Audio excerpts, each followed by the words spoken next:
Сәлем достар, бүгін сіздерге үй жағдайында өте дәмді, табиғи, таза майдың рецептімен бөлісемін. Жасап көруге кеңес беремін, өте дәмді шығады.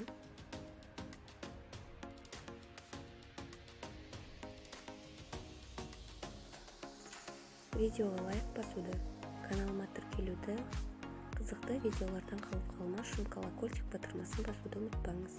Достарыңызбен бөлісе отырыңыз. Бізге керегі қаймақ. Қаймақты ыңғайлы ыдысқа саласыз. Егер қаймағыңыз сұйық болса, 1-2 күнге холодильникке қойып қойсаңыз қоюланады. Қою қаймақтан май тез және оңай жасалады. Үздіксіз осылай араластырамыз.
Үздіксіз араластырған кезде осылай қою болып май болып шығады.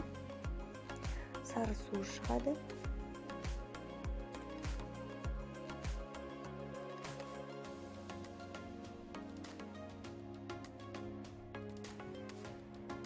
Сары суын бір ыдысқа құйып алып, тандыр нан жасасаңыз өте дәмді шығады, немесе ем ретінде ішсеңіз болады.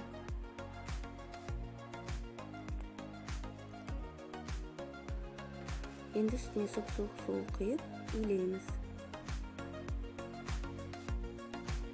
Майды судан алғаннан кейін тұздасаңыз болады.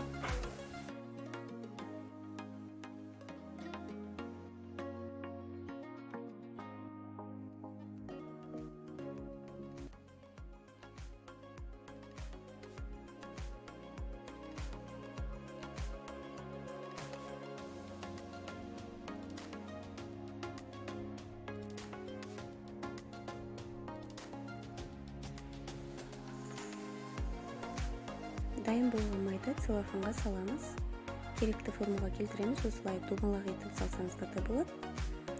Немесе прямоугольник ретінде істеуге де болады. Мен прямоугольник ретінде істеймін. Себебі алғанға да ыңғайлы майды және де столда әдемі көрінеді. Енді майды морозильникке қатырып қоямыз.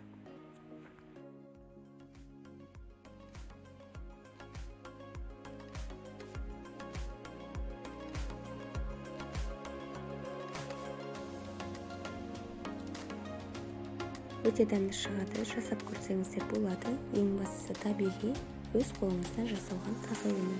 Ас болсын.